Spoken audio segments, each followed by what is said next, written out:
Operação policial contra bebidas falsificadas investiga estabelecimentos suspeitos em São Paulo. Número de comércios com inscrições estaduais suspensas sobe para 23. Santa Catarina vai premiar desempenho das escolas estaduais. Meta é reconhecer instituições e fortalecer o ensino do estado. Celesc inova e se torna uma das distribuidoras de energia do país com frota emergencial 100% via internet Starlink. No Rio Grande do Sul, Brigada Militar renova efetivo. Mais de 350 soldados passam a compor a tropa. Estados Unidos anunciam apoio à Argentina. Secretário de Tesouro fala em novas intervenções. Bolívia enfrenta segundo turno das eleições presidenciais neste domingo. Candidatos encerram campanhas com abordagens diferentes para a crise econômica do país. E você vai ver também, Garopaba, em Santa Catarina, cedia Mormai Storm Kids. Evento conta com etapas decisivas do circuito de base. Essas e outras notícias, a partir de agora, no Pix News.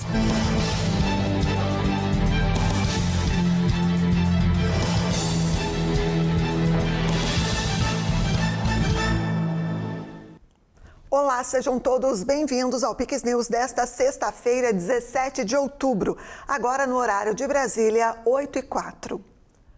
Em nova fase da Operação Gota a Gota, a Polícia Civil de São Paulo e a equipe de fiscalização da Secretaria da Fazenda e Planejamento do Estado identificaram a ligação entre um dos fornecedores de bebidas e 2 bares, onde foram constatadas vítimas de intoxicação após o consumo de bebidas destiladas adulteradas. A ação foi deflagrada nesta quinta-feira e integra uma força-tarefa que investiga e fiscaliza o setor de bebidas destiladas para combater irregularidades na comercialização em São Paulo. Nesta etapa, foram fiscalizados 10 alvos nas cidades de Guarulhos, Osasco e na capital paulista. 8 deles não foram encontradas nos endereços declarados ao fisco, o que é um indício que as notas emitidas para estes estabelecimentos são frias. Por isso, as 8 empresas tiveram inscrições estaduais suspensas. Segundo o auditor fiscal Márcio Araújo, a ação deflagrada nesta quinta é importante, pois foi possível encontrar um fornecedor que segue um caminho de documentos fiscais que chegam aos 2 bares que já tiveram, infelizmente, casos de contaminação. Na ação, foi possível também identificar mudanças de endereços e de razões sociais entre contribuintes, e que sugere indícios de grupos e redes coligadas de atuação no setor de bebidas destiladas desde os desdobramentos das investigações. Com a operação desta quinta, sobe de 15 para 23 o número de estabelecimentos com inscrições estaduais suspensas preventivamente. Com a medida, essas empresas não têm mais a permissão de emitir notas fiscais, comprar ou vender mercadorias. Nesta sexta-feira, outra operação contra suspeitos de falsificar e adulterar bebidas foi deflagrada. A ação é um desdobramento da operação realizada na semana passada, que desmantelou uma fábrica clandestina em São Bernardo do Campo. Na ocasião, uma mulher apontada como responsável pela fábrica foi presa em flagrante.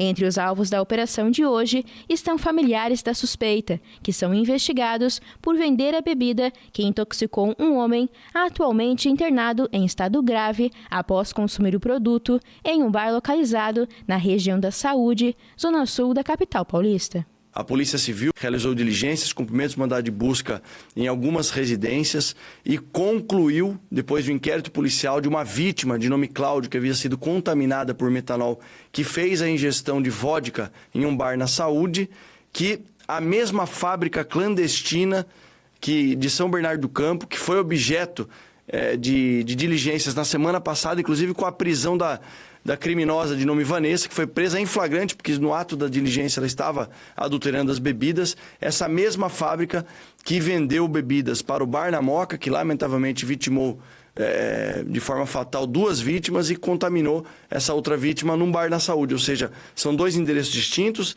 em regiões distantes da capital, mas que adquiriram a bebida adulterada dessa mesma fábrica. Essa diligência ela acaba completando uma linha de investigação em que a Vanessa foi presa, o marido dela está evadido, uma outra criminosa de nome Gabriela, uma das investigadas, e o garrafeiro que fornecia esses vasilhames para que as bebidas fossem colocadas e depois vendidas. A Polícia Civil acredita ainda que todos os casos estão relacionados ao mesmo grupo criminoso. O Ministério da Saúde promove neste sábado, dia 18, o Dia D de multivacinação em todo o país. A ação é voltada para crianças e adolescentes com até 15 anos. Mais de 30 mil salas de vacinação vão estar abertas para atualizar as cadernetas e reforçar a proteção contra doenças como a paralisia infantil. Também serão disponibilizadas vacinas contra HPV e sarampo. Pessoas com até 59 anos também poderão se vacinar contra a febre amarela neste sábado.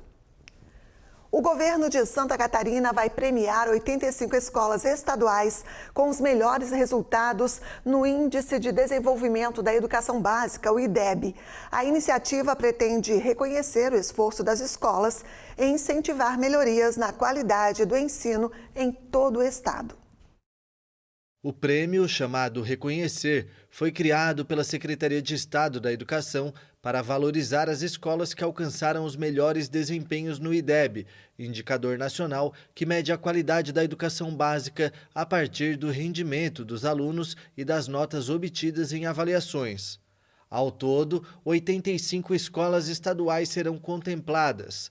A premiação será dividida em 3 categorias: anos iniciais e finais do ensino fundamental e ensino médio. Nós teremos a primeira categoria, 15 escolas contempladas com o seu melhor IDEB. No segunda categoria serão as escolas que tiveram uma melhor evolução no seu desempenho nos últimos anos. Nessa faixa nós teremos 35 unidades escolares premiadas e na terceira nós vamos prestigiar aquelas escolas que alcançaram um número mínimo de participação de 80% na prova. Nessa faixa teremos mais 30 escolas. Ao todo serão 85 escolas contempladas no Prêmio Reconhecer. Os resultados de 2023 e 2025 serão utilizados como referência para definir as escolas premiadas. O objetivo é destacar tanto o bom desempenho quanto a evolução das instituições ao longo do tempo. O investimento total na iniciativa é de R$ 1.200.000. Os recursos serão repassados diretamente às escolas e poderão ser aplicados em melhorias na infraestrutura, tecnologia educacional e projetos conforme as necessidades de cada unidade. Uma novidade para o setor energético catarinense. As Centrais Elétricas de Santa Catarina, Celesc, se tornou uma das primeiras distribuidoras de energia do país a equipar 100% da frota de atendimento emergencial com internet via satélite Starlink, um salto inédito na digitalização do setor elétrico brasileiro. As instalações dos equipamentos começam em novembro e vão abranger todas as 16 regionais da companhia, levando conectividade contínua para equipes em áreas remotas e reforçando tanto a segurança dos trabalhadores quanto a agilidade no restabelecimento de energia para milhões de consumidores. Nós temos locais de baixa oferta de comunicação. Vamos pensar em Lages e a região. Tem lugares do interior que você não pega o celular, não tem comunicação, não tem o rádio. A Starlink vamos colocar em caminhonetes nossas, começando já final de outubro e novembro, serão mais de 400 carros com comunicação. Isso vai trazer principalmente segurança para quem trabalha, vai ter comunicação, ele vai estar numa linha, precisa ligar para o despacho de carga, está energizado, não está, ou ele pode ter um defeito que ele pode filmar, olhar e comunicar com a central, a área de manutenção para corrigir um defeito.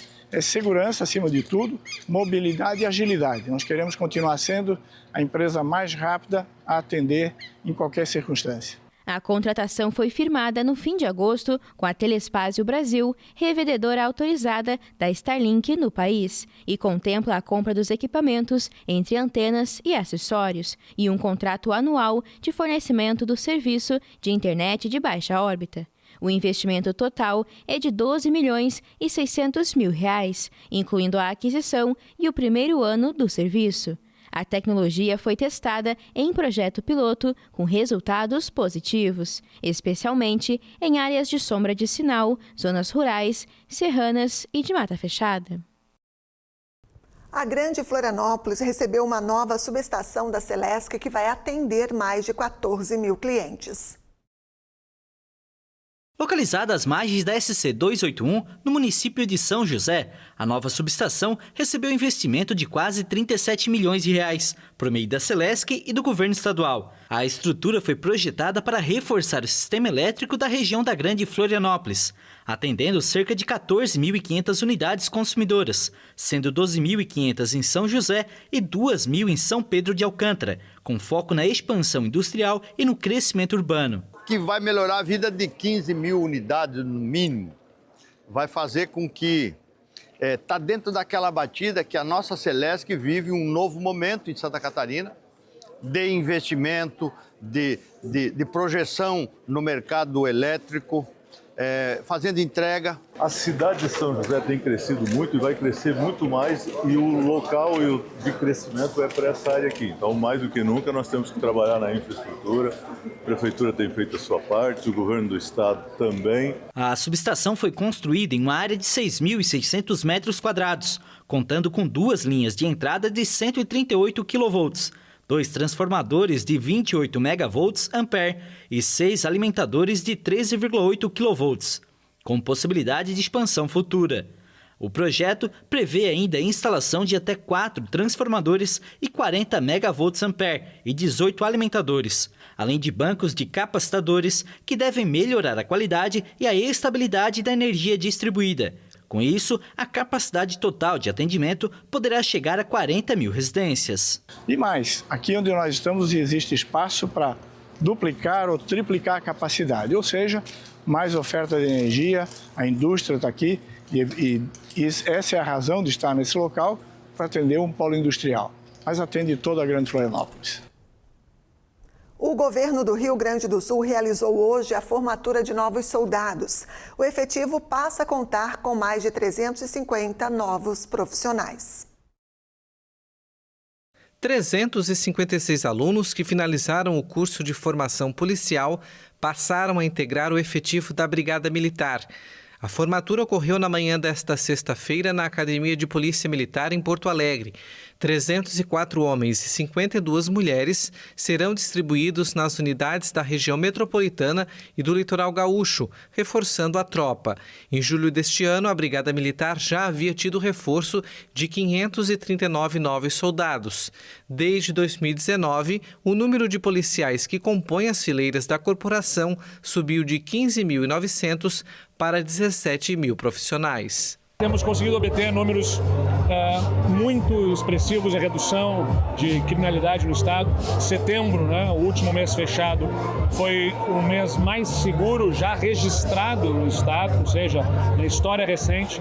É o número mais baixo de homicídios, de roubos de veículos. A gente tem tido reduções expressivas aí de roubos de pedestres. Somos o estado com o menor número de roubos de celulares per capita no Brasil.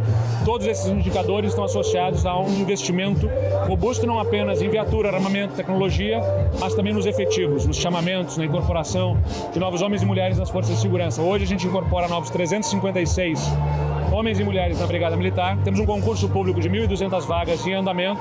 Então, ano que vem, vamos fazer novas incorporações de efetivo e isso vai ajudando o Estado dentro da sua política de segurança pública, do RS Seguro, com metodologia, com governança, com integração das forças de segurança, a garantir avanços em termos de segurança, que é o básico para a população poder conviver minimamente em harmonia, em paz, viver num território, é ter segurança, e esse é o compromisso maior aí do nosso governo.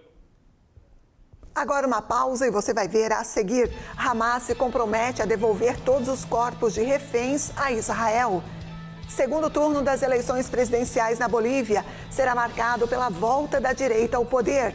E ainda, Etapas decisivas do Mormai Storm Kids ocorrem neste fim de semana em Garopaba. Voltamos em instantes.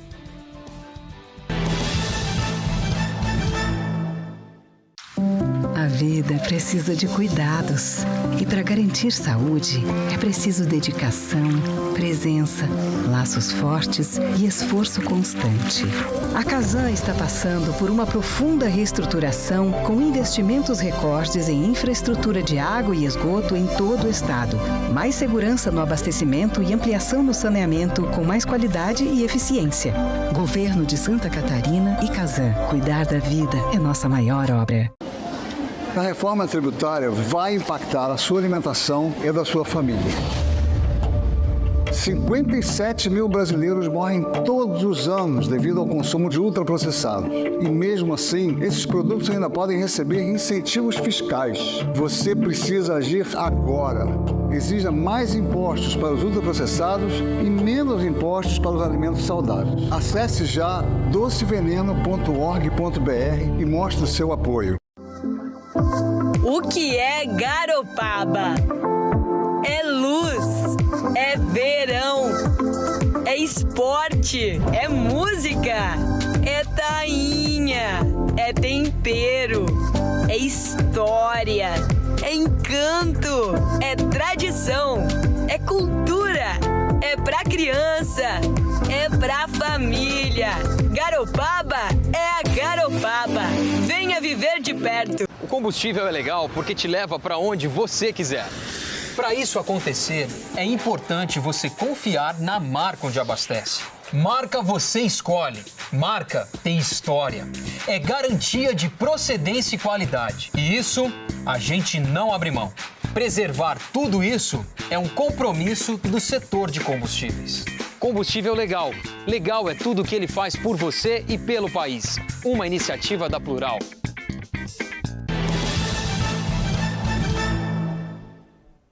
Agora no Pix News você confere alguns destaques internacionais. O movimento terrorista Hamas assumiu nesta sexta o compromisso de devolver a Israel os cadáveres de todos os reféns que permanecem na faixa de Gaza, como determina o acordo de cessar-fogo promovido pelos Estados Unidos. Acusado por Israel de violar os termos da trégua implementada em 10 de outubro, o Hamas pediu mais tempo diante das dificuldades de encontrar e retirar os corpos dos escombros do território palestino amplamente destruído por 2 anos de guerra. Nesta sexta-feira, o movimento terrorista assumiu o compromisso de devolver a Israel os cadáveres de todos os reféns que permanecem na faixa de Gaza, como determina o acordo de cessar-fogo promovido pelos Estados Unidos. Mas o grupo que governa Gaza desde 2007 destacou que o processo de restituição dos corpos dos prisioneiros israelenses pode levar algum tempo. O Hamas aproveitou o fim dos combates para tentar retomar o controle do território e, na terça-feira, anunciou execuções de vários homens que apresentou como colaboradores de Israel. O presidente dos Estados Unidos, Donald Trump, ameaçou o grupo na quinta-feira. O republicano escreveu na rede Truth Social que se os integrantes do Hamas continuarem eliminando gente em Gaza, o que não estava previsto no acordo de cessar-fogo com Israel, não haverá outra opção senão matá-los. O acordo de cessar-fogo promovido por Trump estabelecia que o retorno dos reféns vivos e mortos deveria acontecer até meio-dia de segunda-feira, 72 horas após o início do cessar-fogo. O movimento terrorista libertou a tempo os últimos 20 reféns vivos, mas entregou apenas os corpos de 9 falecidos dos 28 que se comprometeu a devolver a Israel.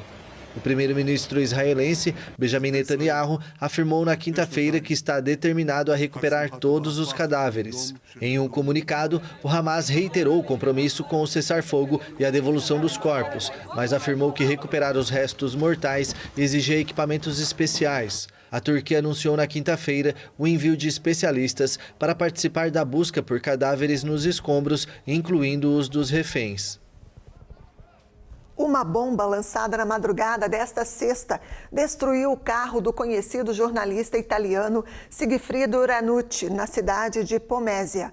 Não houve vítimas e a informação foi divulgada na rede social X pelo programa de investigação Report, que ele dirige na televisão pública RAI.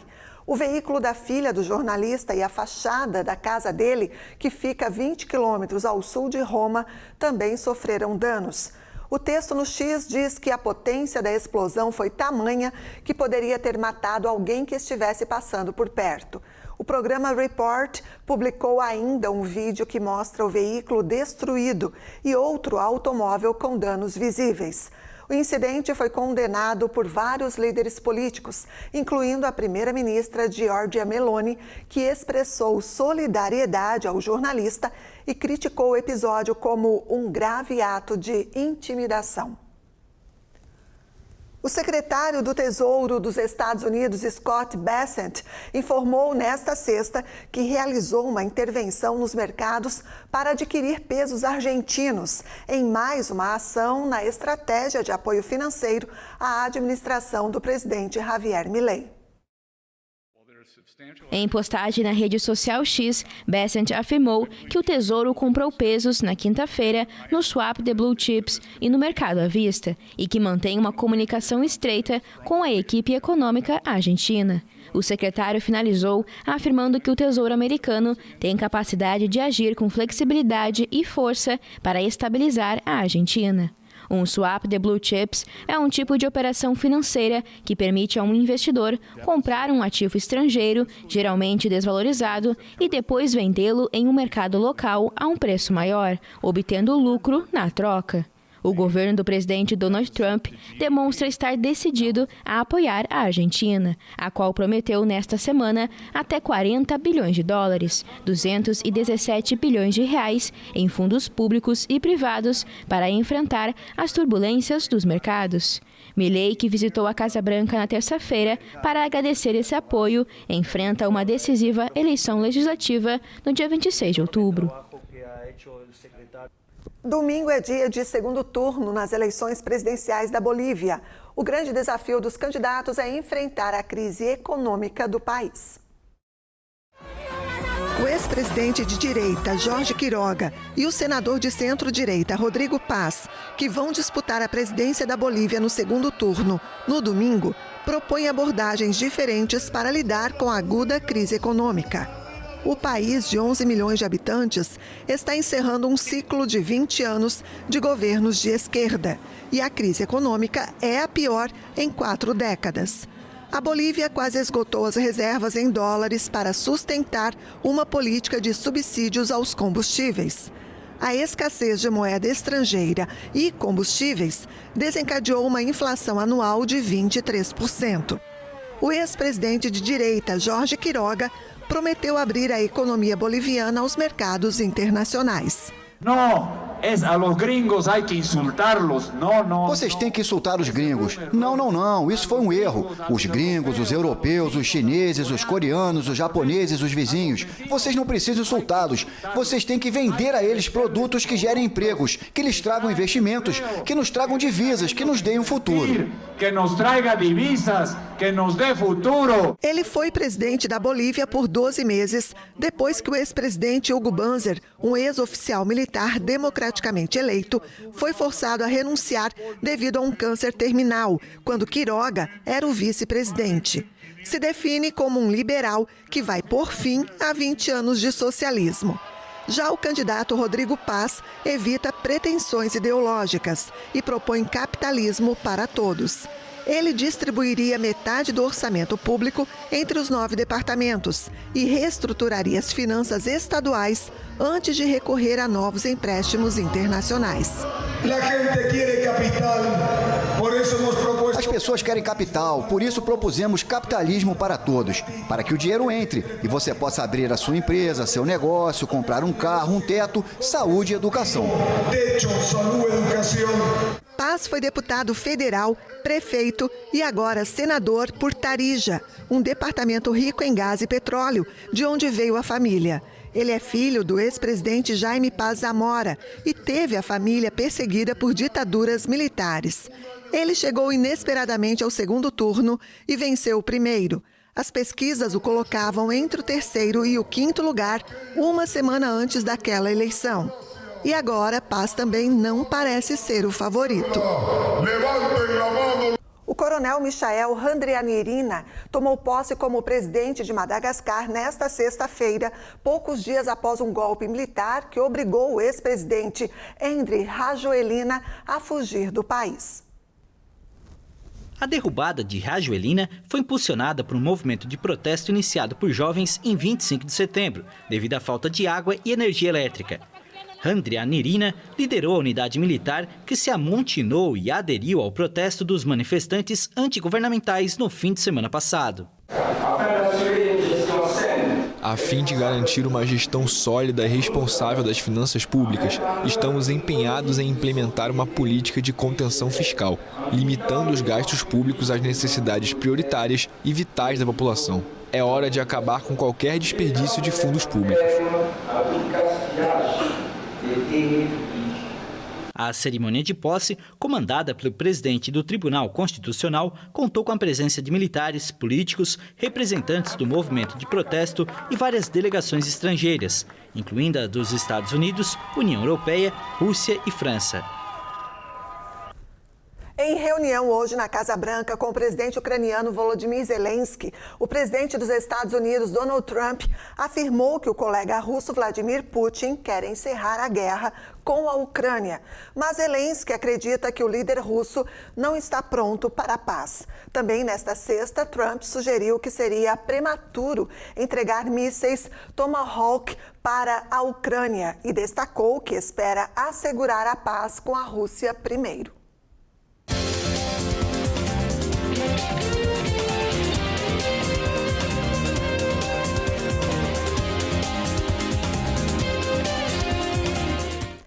Três jogos completaram a 28ª rodada do Brasileirão nesta quinta-feira, com mais polêmicas de arbitragem. Detalhes agora com Vinícius Pacheco, que chega por aqui. Boa noite, Vini, bem-vindo. Boa noite, Andréa. Boa noite a todos que nos acompanham aqui no Pix News. Pois é, infelizmente, novamente a arbitragem tomando conta do que era para ser falado apenas do futebol. Mas primeiro a gente vai falar do jogo entre Grêmio e São Paulo. E o Grêmio venceu na Arena Grêmio, vencendo em casa, então por 2-0, a gente confere agora.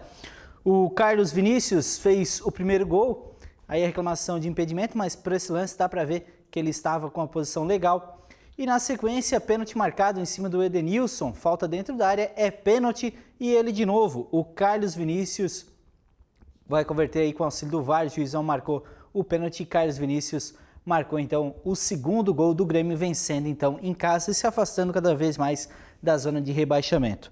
Já no jogo Fluminense e Juventude, aí sim a gente tem a polêmica de arbitragem, a gente confere agora porque foi nesse lance. Cruzamento para a área e o goleiro Jandrei passou de 10 segundos com a bola na mão e a regra pela FIFA, desde o meio desse ano, é que o goleiro pode segurar a bola em até 8 segundos. Com essa marcação, o juizão então marcou a cobrança de escanteio, a gente dá essa acelerada aí no lance, porque vai se passar alguns minutinhos, cobrança de escanteio, Jandrei afasta, a bola vai para a área novamente e o Thiago Silva faz de voleio 1-0. Esse gol aconteceu já nos minutos finais da partida, é um golaço do Thiago Silva de voleio, meio que sem querer, quase com a bicicleta, e o pessoal do Juventude, todo o time do Juventude foi para cima do árbitro, principalmente o capitão Alan Ruschel, o também experiente Nenê, e cobraram bastante do árbitro e acabaram desistindo e abandonando a partida que já estava no final e o juizão então decretou o final da partida. Já em coletiva de imprensa, o técnico do Juventude também reclamou bastante, a gente traz aqui a fala dele, abre aspas, acho que se ele apitar todo o jogo esse tipo de lance, de escanteio, todo o jogo vai ter que dar escanteio. Tenho certeza que se fosse o Fábio, no caso o goleiro do Fluminense, ele não daria. E o critério de acréscimos tem 1 minuto no primeiro tempo e 8 minutos no segundo tempo. Não teve VAR, não teve atendimento médico. São coisas que deixam a gente bem triste, decepcionados com alguns caminhos do nosso futebol. Disparou então o Thiago Carpini, técnico do Juventude. Ficou então essa reclamação aí do pessoal do Juventude. Hoje a CBF também divulgou a súmula do árbitro, que também falou que foi bem xingado pelos jogadores do Juventude e também no final da partida acabou expulsando o Alan Ruschel por reclamação. Mas vida que segue, o Juventude com as reclamações e o Fluminense com 3 pontos na conta.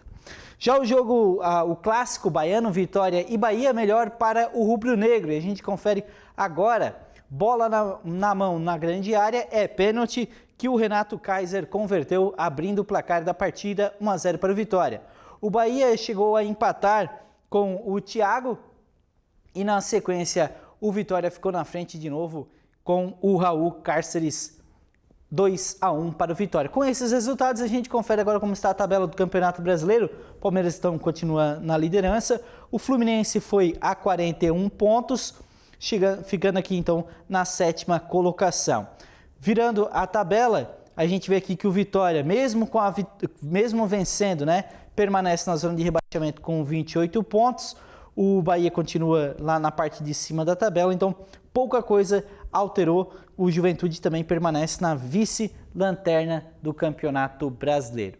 Agora, saindo do futebol, indo para o mundo do surf, porque Garopaba, no sul catarinense, cedia neste final de semana a etapa catarinense do Mormai Garopaba Storm Kids.